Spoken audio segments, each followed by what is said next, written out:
across the reef like an unstoppable tsunami. The motion that came from each wave as it approached the reef, and the sweep of a current being generated by a tide that was on the flood, was combining to move Endeavour at an alarming rate towards the boiling white water, and there was nothing that could be done to prevent it. By this time, Cook and his crew had been away from their home port in England for almost 2 years to the day, on a voyage that initially took them to Tahiti to observe the transit of Venus across the sun. The Royal Society had commissioned that part of the expedition in the hope that data recorded from sights taken during this rare astronomical phenomenon in June 1769 would provide the most accurate figure yet on the distance between Venus and the Sun.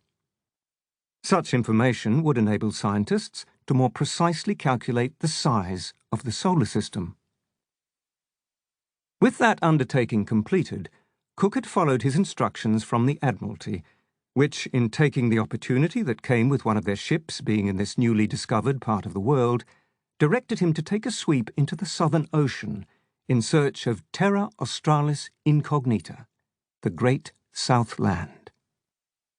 Should nothing be found, he was to continue west towards where, on the 13th of December 1642, Dutchman Abel Tasman had discovered a large land uplifted high, the west coast of the southern island of New Zealand. By sailing towards that point, Cook would inevitably make landfall. Once there, he would be able to explore the largely unknown coastline and fill in the extensive gaps left by Tasman.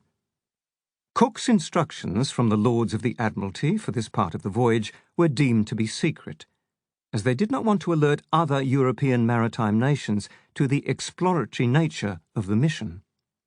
Britain wanted to keep any success to itself. There was another important element relating to this voyage. Any discoveries that might be made would present a unique opportunity to expand the world's knowledge of the flora and fauna of this part of the world. As a result, there was on board a special group whose task it was, following their observation of the transit of Venus, to seek all possible samples of the previously unknown native plants and wildlife they would almost certainly find on land and sea. Leading this group was a member of the august Royal Society, more formally known as the Royal Society of London for Improving Natural Knowledge, wealthy 27-year-old naturalist Joseph Banks. He came with 8 assistants, including a natural scientist, 2 artists and servants, as well as his 2 dogs. Eton and Oxford-educated Banks, who would later in life become one of the world's most prominent patrons of natural science, was so enthusiastic about this venture with Cook that he'd invested around £10,000 of his personal wealth to support it. That figure converts to more than £10 million, $17 million today. Needless to say, Banks was given the best sleeping quarters on the ship, on a par with the captain's.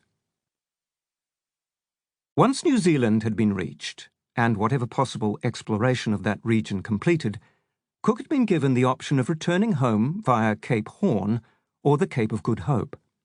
He chose the latter, primarily for the safety of his ship and his men. It would be a longer but less dangerous passage that way, for Endeavour was then showing signs of structural fatigue, and they would thereby avoid the perils that came with rounding the notorious storm-lashed Cape Horn. Cook resumed a passage to the west until, on that historic day of the 19th of April, 1770, a lookout stationed near the masthead shouted in high excitement, "Land ho!" There was a coastline off to the northwest, and, soon after it was sighted, the most obvious landmark would go onto Cook's chart with the name Point Hicks, a tribute to that man who first saw it, 31-year-old Second Lieutenant Zachary Hicks. As Endeavour closed in on the land, the coast was seen to disappear over the horizon to the northeast, and on considering this, Cook called for a change of course in that direction so it could be traced. But to where, no one knew. During the following 4 months, as his ship weaved her way north, this remarkable seafarer